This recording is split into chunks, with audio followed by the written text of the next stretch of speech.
bien, on se retrouve dans ce nouveau vlog. Alors là je suis en train de préparer des châssis, donc 6 30 par 30 cm. Comme ça, ça va pouvoir sécher cet après-midi et je vais pouvoir les attaquer demain dans la journée.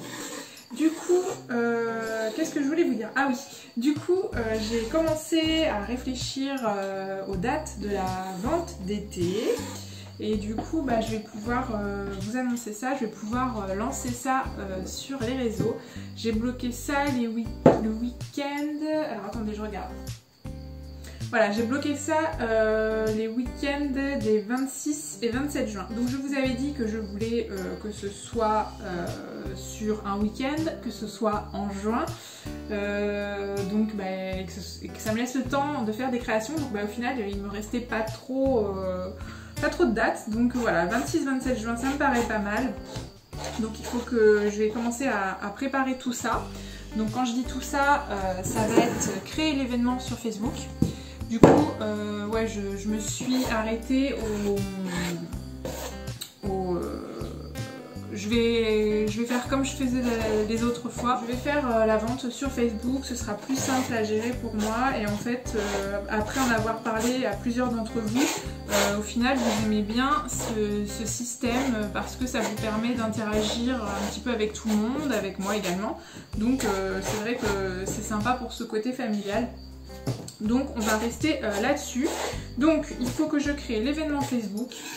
Il faut que je mette à jour le groupe Facebook. Alors en fait le groupe c'est un endroit où je vais montrer toutes les toiles qui sont disponibles et qui seront à la vente. Sous réserve qu'elles ne soient pas vendues avant, donc ça c'est toujours un petit peu compliqué pour moi parce que des fois je sais qu'il y a des gens qui sont déçus parce que obligatoirement ils l'ont vu dans le groupe et après elle se retrouve à être vendue. Donc malheureusement voilà, c'est comme ça. Je vous ai déjà dit, je ne veux pas les bloquer avant. Donc si vraiment vous avez un coup de cœur sur une toile, en général je vous conseille quand même de la prendre avant. Parce que des fois, voilà, c'est bête de rater un coup de cœur pour économiser 20-30 €. Des fois, c'est des plus grosses réductions, mais sachez que sur les toiles qui sont nouvelles, en général, je ne fais pas des réductions non plus de 50%. Hein, vous vous doutez bien, les nouvelles créations, c'est comme pour les vêtements, hein, les nouvelles collections, en général, elles ne sont pas soldées, voire très peu.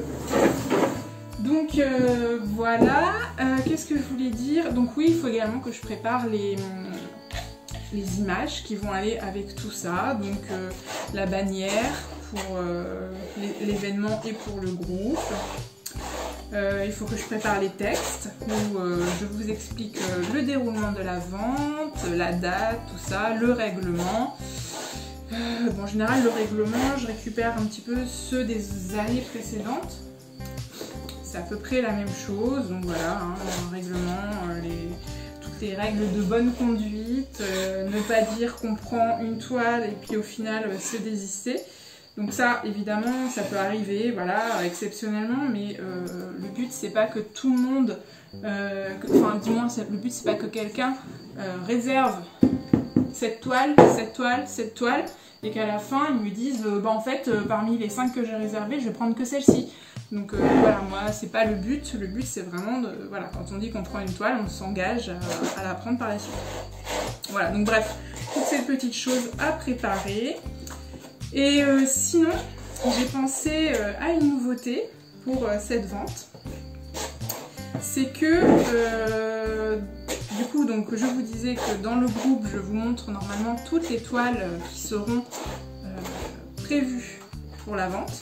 Mais j'ai envie, cette année, de faire quelques toiles surprises. Donc je vais les créer en secret à l'atelier, je ne vous les montrerai pas. Et ce sera lors de la vente que vous les découvrirez.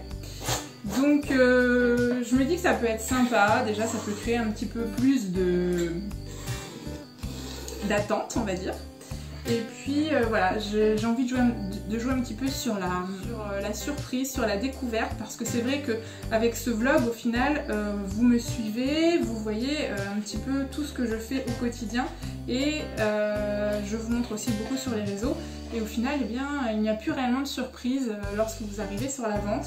Et j'avais envie qu'il y ait un petit peu ce côté quand même surprise que je trouve plutôt sympa, côté un petit peu aussi découverte. Et je me dis, si toutefois il y a des personnes qui se disent bon bah il n'y a aucune toile qui m'intéresse, je ne vais pas y participer, et bien là il y aura le petit attention, il peut y en avoir une qui vous plaît parce qu'il y a des toiles que je ne vous ai pas dévoilées. Donc voilà, je vais essayer d'en faire quelques-unes comme ça, je ne sais pas du tout combien encore. Je ne sais pas encore combien j'ai de toiles pour la vente, hein, bien sûr, vu que j'en crée au fur et à mesure, qu'il y en a au fur et à mesure qui se vendent. Pour le moment, j'en ai une trentaine, je crois. Dans l'idéal, j'aimerais bien en avoir une cinquantaine. Mais je vais voir en fonction de ce que je peux faire hein, durant ces... il me reste quoi du coup? 2 semaines, je crois. 3 semaines si on compte cette semaine de création là. Donc quand même 3 semaines, j'ai le temps d'abattre du travail. Mais il y a quand même tout le côté préparation à côté. Et j'ai encore, j'ai tout de même aussi des commandes personnalisées que je continue. La semaine dernière, j'en ai fait une que je ne vous ai pas montrée, qui est d'ailleurs ici en train de sécher. Je ne vous l'ai pas montrée parce que la personne veut la surprise pour son anniversaire. Donc, eh bien, je ne la montre pas, comme ça elle ne risque pas de venir voir le vlog pour se spoiler. Donc voilà, en gros, les nouvelles. Je vous ai quitté la semaine dernière en train de peindre un cerf un petit peu aux couleurs magiques. Du coup, bah, je vais vous le montrer parce que vous ne l'avez pas vu achevé. Alors le voilà, il est en train de sécher. Je viens de lui appliquer la 2e couche de vernis. D'ailleurs, c'est pour ça que ça brille beaucoup, que vous avez des reflets. Mais voilà, je voulais quand même vous le montrer un petit peu, que vous ayez une idée. Voilà, et puis ici, on a ce lion que je vous ai montré également, qui est en train de sécher. On a un tigre dans les tons bleus. Et du coup aujourd'hui, eh bien, il me reste cette grande toile à faire. Oula. Donc celle-ci, je ne sais pas encore ce que je vais faire dessus. Peut-être 2 éléphants. Donc c'est un petit peu l'idée que j'ai pour le moment, mais ça peut encore changer. Je vais voir si j'arrive à faire ce que je veux au niveau du dessin. Et puis si j'y arrive pas, eh bien ce sera peut-être un autre animal. Ah d'ailleurs, en parlant d'animal, il faut que je vous montre quelque chose. Vous connaissez mon amour pour les animaux, mon amour pour l'art. Et du coup, eh bien, je me suis acheté un livre de coloriage. Bon, je vais sûrement pas le colorier, hein, parce que déjà j'ai pas le temps. Et c'est le genre de choses que je fais pas trop en général. J'en ai plusieurs, des livres de coloriage, mais je les colorie pas réellement. J'en fais 1 ou 2 pages, mais en général je les achète plus parce que je les trouve jolis. Et du coup j'ai acheté celui-ci, je ne sais pas si vous connaissez. Donc c'est Monde fragile, carnet de coloriage et aventures merveilleuses de Kerby Rosanes. Donc c'est l'artiste Kerby Rosanes que je ne connaissais pas et franchement j'adore trop ses dessins. C'est très onirique en fait, très poétique à la fois. Alors attendez que je vous montre. Alors déjà, attendez, il faut que je trouve le dessin qui m'a fait chavirer. Donc c'est une très belle panthère des neiges qui est couchée, et si on regarde de près, eh bien il y a des animaux cachés un petit peu partout. Il y a des lapins, il y a des bouquetins. Voilà. Et du coup, eh bien tous ces dessins comme ça, alors ils disent que c'est fait au crayon noir, au stylo noir je crois. Oui voilà, créé avec des stylos à pointe fine. Mais je trouve que ça fait très, notamment celui-ci, après ils sont peut-être pas tous faits à la pointe fine, ça fait très crayon graphite en fait, regardez. Et du coup bah voilà, j'ai acheté parce que je le trouvais très joli, les dessins ça m'inspire beaucoup évidemment. Regardez, oh c'est pas trop mignon. Et voilà. Et ce que j'aime bien, c'est que dans certains dessins, alors celui-ci m'évoque un lion que j'avais fait qui rugit et qui a des papillons. si vous vous en souvenez. Je vous le mettrai en photo ici. Enfin, voilà un petit peu pour ce qui est de ce livre qui est magnifique. Ils sont magnifiques ces deux. J'aime beaucoup et du coup c'est un petit peu sur les espèces en danger. Et à la fin vous avez un petit topo sur chaque page et sur chaque animal qui est représenté. Et sa vulnérabilité. Voilà pour ce qui est de ce livre. Et du coup dans la même collection il y a ceux-là, si toutefois ça vous intéresse. Colormorphia, Mythomorphia, Phantomorphia et Monde Secret. Monde Secret, moi il me plaît bien, je crois que je vais me le prendre aussi. Il est joli hein. Alors, je suis sûre que ça vous plaît. Si vous aimez les animaux et que vous aimez l'art comme moi, je suis sûre que ça vous a plu. Donc du coup l'artiste c'est Kerby Rosanes, donc je vais aller voir qui est cet artiste parce que apparemment, je vais vous lire le petit topo au début. L'illustrateur Kerby Rosanes est un artiste philippin autodidacte. Passionné de dessin dès son plus jeune âge, il s'est rapidement fait repérer par divers blogs de design et communautés artistiques en ligne. Dès lors, il n'a cessé de chercher à consacrer de plus en plus de temps à son loisir préféré en devenant d'abord indépendant à temps partiel, puis en quittant en 2014 son emploi de graphiste aux Philippines pour se dédier à son art. Toujours à la recherche de nouvelles formes artistiques, il a su conserver une patte graphique très reconnaissable, souvent abstraite et surréaliste, très inspirée d'animaux. Ses dessins au feutre fin, à l'encre et au marqueur sont d'une précision et d'un sens du détail remarquable. En l'espace de 7 années, Kerby Rosanes a publié 12 livres illustrés, dont le best-seller Animorphia en 2015, donc ça je vais aller voir ce que c'est, qui est désormais disponible dans plus de 40 pays. Le succès de ces livres lui a permis de voyager dans le monde entier, mais il continue à dessiner avec passion. Outre ses projets personnels, il travaille également pour des clients, alors les clients Moleskine, Red Bull, etc., tout en collaborant avec d'autres artistes et des agences de design internationales. Il a participé à plusieurs émissions télévisées, anglophones en direct, notamment sur BBC World News et Good Morning America. Donc ça a l'air d'être un artiste assez connu, mais moi je connais pas. Enfin voilà, c'était la petite découverte du jour que je voulais vous montrer. Je vous mettrai un lien en description si vous voulez vous l'offrir, ou vous le faire offrir. Sur ce, eh bien, je vais vous laisser là et je vais essayer d'attaquer mes deux éléphants qui vont essayer de s'entremêler. J'essaye d'exploiter ce format en longueur. Allez, à tout de suite, ou à plus tard, je sais pas quand.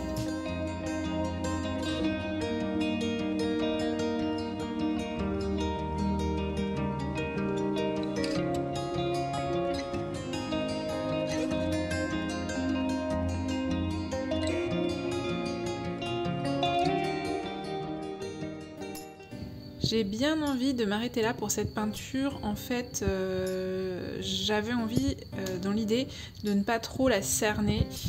Comme je vous disais, des fois j'ai l'impression de cerner un petit peu trop mes peintures. Donc c'est pour ça que là, voilà, vous voyez, j'ai pas fait de traits. J'ai envie de laisser comme si la lumière, en fait, entrait dans le tableau et laisser apparaître le fond. Je trouve que c'est plus sympa de mettre des accents comme ça au niveau des yeux, le contour des yeux, les défenses, et de laisser le reste un petit peu plus léger, un petit peu plus abstrait. Voilà, je sais pas ce que vous en pensez de ce genre de peinture, si c'est trop léger selon vous, mais moi j'aime bien, je trouve que l'essentiel est là et des fois il n'y a pas besoin d'en mettre davantage.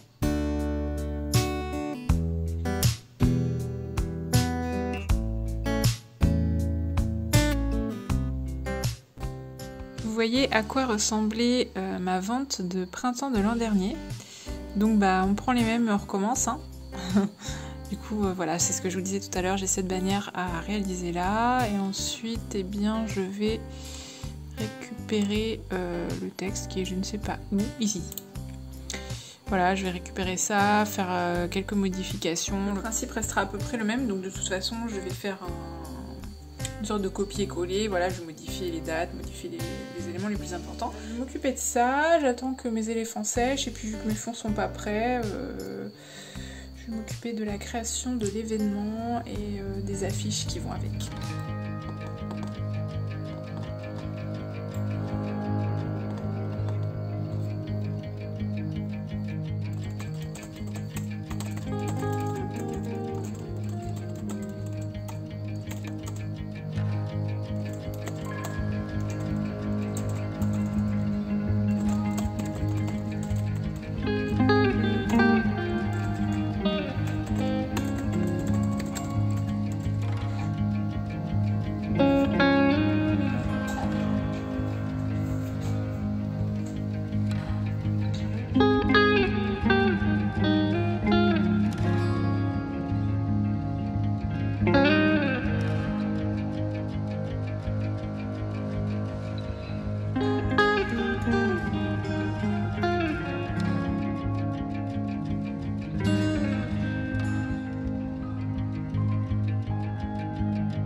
On est mardi, ça y est, je viens de créer l'événement Facebook pour ma vente d'été.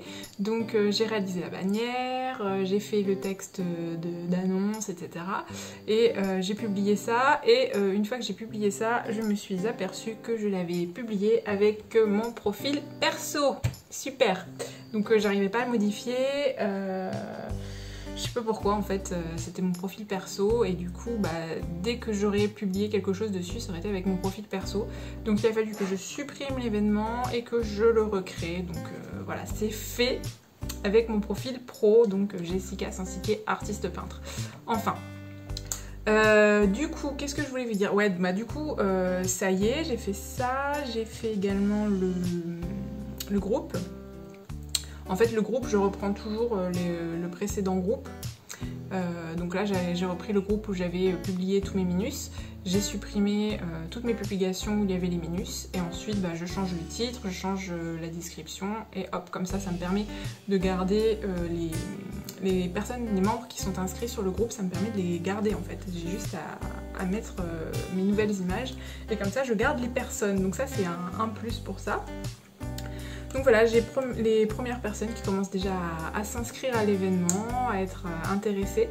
D'ailleurs, si ça vous intéresse de participer à cette vente d'été, qui aura lieu donc les 25, 26, 27 juin, je vous invite à aller sur le lien Facebook. Je vous mets tout ça en description.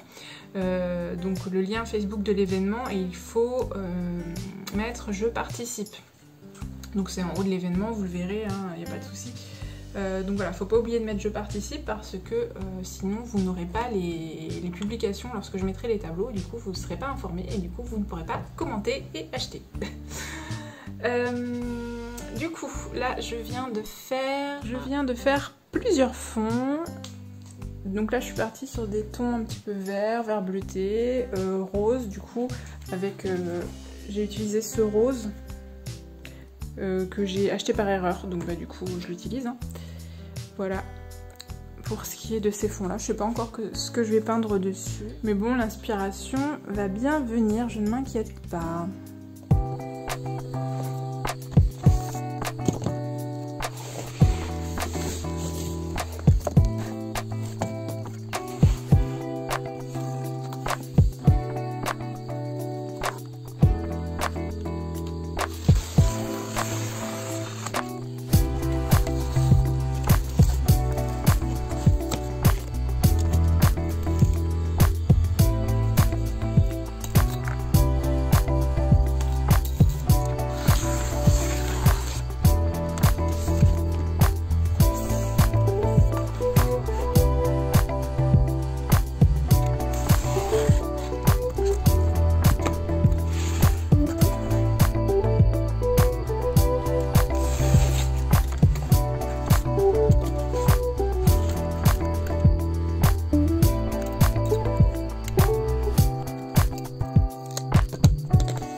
Hier j'ai fait quelques croquis, je ne vous ai pas filmé ça parce que je voulais avancer.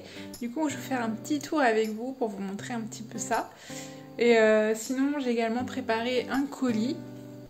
Vous savez, j'ai fait une toile personnalisée dans le précédent vlog, vous l'avez pas vu parce que la personne veut la surprise.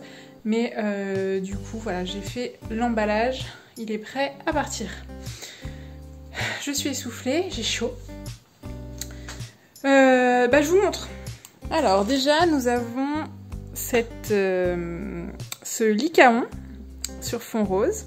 Vous savez, les lycaons ce sont des sortes de chiens africains, des chiens sauvages. Et j'aime particulièrement leur teinte et ils ont un petit peu un côté, comment dire, un petit peu méchant, un petit peu comme les hyènes. Et j'avais envie de le faire sur un fond rose pour un petit peu contrecarrer ce côté méchant. Ensuite, j'ai fait... Alors là, je vous le dis tout de suite, je suis dans les animaux un petit peu particuliers. Hein. J'ai fait un vautour. Là encore, ce n'est que l'esquisse. Donc pareil, j'aime bien ce côté un petit peu méchant, sauvage, de bête non aimée. Ici, c'est pas encore fait, mais je vais sûrement faire des manchots. Peut-être des bébés manchots, ou un seul, je sais pas trop. Ici... Là aussi ça change. Oh, un animal que je n'ai encore jamais fait, un mandrill. Donc pour cette toile j'ai vraiment envie de jouer sur les couleurs très vives et très colorées du mandrill. Voilà, j'en ai fait un autre mais je ne vais pas vous le montrer parce que j'ai envie de vous réserver cette toile en guise de surprise. Et sinon eh bien j'ai ce fond également à faire. Je sais pas encore ce que je vais faire sur celle-ci. Donc je vais chercher ça. 1, 2, 3, 4 croquis hier. Il me reste 2 toiles à faire sur lesquelles je dois faire les croquis. Je pense que je vais m'attaquer à ça tout de suite. Comme ça, les croquis, ce sera fait. Et je pourrai attaquer les peintures en elles-mêmes. Et comme ça, ça va me permettre d'avancer un maximum. Et puis sinon, bah, pas grand chose d'autre, hein. Toujours le travail, le train-train, je travaille. Vous êtes déjà plus d'une centaine à être inscrits à l'événement, donc c'est super, ça me fait plaisir. Alors quand je dis inscrits, il y a à la fois les inscrits et les intéressés. Réellement, je sais pas trop la différence parce que j'avais demandé, je vous pose, j'avais demandé à certains d'entre vous si quand ils mettaient qu'ils étaient intéressés, ils recevaient les notifications. Et en fait oui, donc je ne sais pas réellement ce que ça change entre les deux. Donc voilà, une centaine déjà d'inscrits, c'est pas mal. En règle générale, au niveau de mes ventes, j'ai pu constater qu'il y avait en général environ 150 participants. Évidemment, sur les 150 participants, il n'y a pas 150 acheteurs, ce serait trop bien. De toute façon, c'est pas possible parce que je vais pas avoir 150 œuvres de disponibles. Mais en général, après, en ce qui concerne les acheteurs en eux-mêmes, je pense que j'en ai une trentaine en général, environ une vingtaine, trentaine, qui achètent une ou plusieurs œuvres. Voilà, pour ce qui est des petites indications.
retrouve vendredi.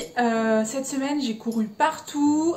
Demain je ne suis pas là pour monter le vlog, donc il faut absolument aujourd'hui que je vous filme du contenu pour le vlog et que je monte le vlog dans la journée pour vous préparer ça pour demain. Je vous cache pas que ça va être assez short pour faire tout ce que je dois faire. Donc déjà je vais vous montrer ce que j'ai terminé hier. Donc nous avons le lycaon, vous l'avez aperçu vite fait sur mes réseaux et vous pensiez que c'était une hyène. C'est vrai que les hyènes sont un peu proches en fait physiquement. C'est vrai que le lycaon est quand même plus sombre, mais moi j'ai pas trop insisté sur son côté noir au niveau du museau. Donc c'est peut-être pour ça que vous avez confondu. Le lycaon aussi a des beaucoup plus grandes oreilles. Voilà. Ensuite, j'ai terminé, presque terminé, je vais faire je pense des petites projections blanches sur ces 3 petits bébés manchots. D'ailleurs, pour l'information, je ne sais pas si vous savez, ce ne sont pas des pingouins. Les pingouins volent et les manchots ne volent pas. Là est la différence. Le pingouin, en fait, ça ressemble un petit peu à une mouette, on va dire, tandis que le manchot, c'est bien celui-ci là qui se dandine en marchant. Et voilà, il ne faut pas confondre. Beaucoup de gens confondent et je crois que c'est dû à l'anglicisme en fait. En anglais, on doit dire penguin, un truc comme ça pour manchot. Et du coup, il y a eu une erreur de traduction et beaucoup de personnes disent pingouin pour ces animaux. Mais ce ne sont pas des pingouins. Faut pas se tromper, hein. Ensuite, je me dépêche. Ensuite, on a ce mandrill. Donc la première fois que j'en peins un, et je pense que j'en ferai d'autres parce que les couleurs sont intéressantes à travailler. Et puis, je sais pas, je trouve que l'animal a quelque chose d'intéressant dans le regard à exploiter. Voilà, on peut exploiter plein de choses. Donc là, j'ai surtout insisté sur son regard, mais je pense que j'en ferai d'autres où il sera un petit peu plus agressif, on voit les dents, etc. Vous savez, je pense que vous avez déjà vu ce genre d'image où on voit les mandrills comme ça, un peu rugir comme un lion. Et je trouve que c'est plutôt sympa. Voilà, Bayel. Ensuite, eh bien celui-ci je ne l'ai pas encore fait, donc ça va être le programme du jour. J'en ai 2 autres derrière que je ne vous montre pas, ça fera partie des toiles surprises de ma vente d'été. Et qui elles aussi sont terminées en fait. Il me reste sur toutes ces toiles à appliquer les attaches, à inscrire les noms, à signer à l'arrière et à les vernir. Et puis ensuite à faire les photos, faire les montages sur mon ordinateur, c'est-à-dire recadrer, régler un petit peu les luminosités pour que quand je vous les publie, ce soit le plus fidèle à la réalité. Et puis aussi, il faut que je mette mon logo dessus. Donc plein de petites choses comme ça qu'il faut que je m'occupe. Et puis sinon, aujourd'hui, il faut aussi que je prépare de nouveaux fonds pour la semaine prochaine. Donc je ne vais pas m'ennuyer. Sur ce, j'arrête tout de suite de vous parler parce que je veux avancer au maximum. Il faut absolument que je peigne, il faut absolument que j'avance et il faut absolument que je monte ce vlog aujourd'hui. Ouh, ça va être dur.